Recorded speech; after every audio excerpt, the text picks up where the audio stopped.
I lowered the camera and checked the clock on my car's dashboard. 6 p.m. on the dot. I was about to wrap up my first case as a PI and feeling mighty pleased with myself. A cold beer and a plate of nachos would help me to celebrate. I reached for my cell phone.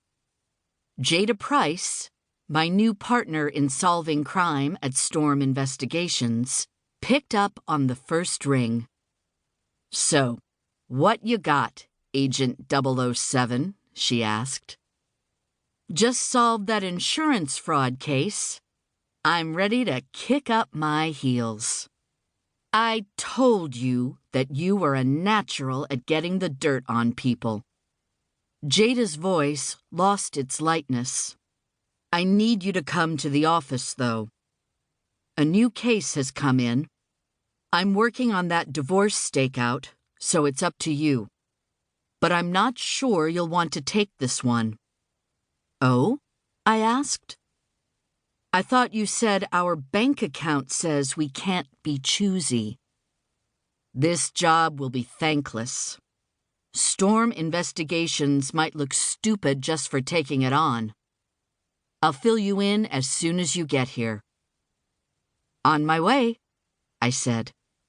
I tossed my phone onto the passenger seat and started my Chevy Sonic.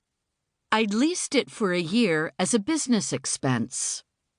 Unless more work rolled in, I would soon be returning it to the dealer and getting back on the city bus. The new case had to be a real loser if Jada was thinking about turning it down. I drove slowly up Richmond Road, past restaurants, clothing stores, and coffee and tea shops. Night was settling in already. It was the first week of October and chilly in the evenings. I thought about stopping in at Whisper's Pub for that plate of nachos and a beer, but I kept going.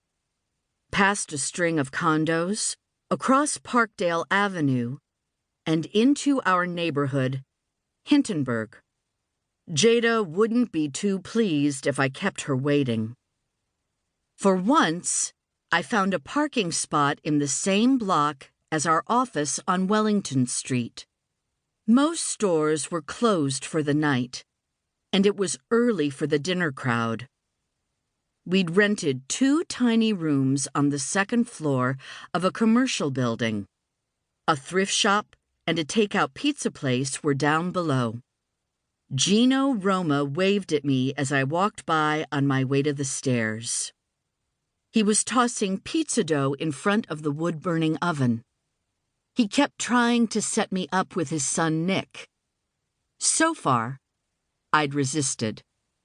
When I entered our office, Jada was sitting at the desk facing the door. A young woman in a navy blue suit sat across from her. Both faces turned to look at me. The woman stood and held out her hand. "I'm Rosie Brown," she said. "You must be Anna Sweet." I looked past her shoulder to Jada.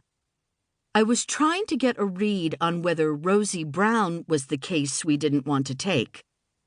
Jada kept her face blank.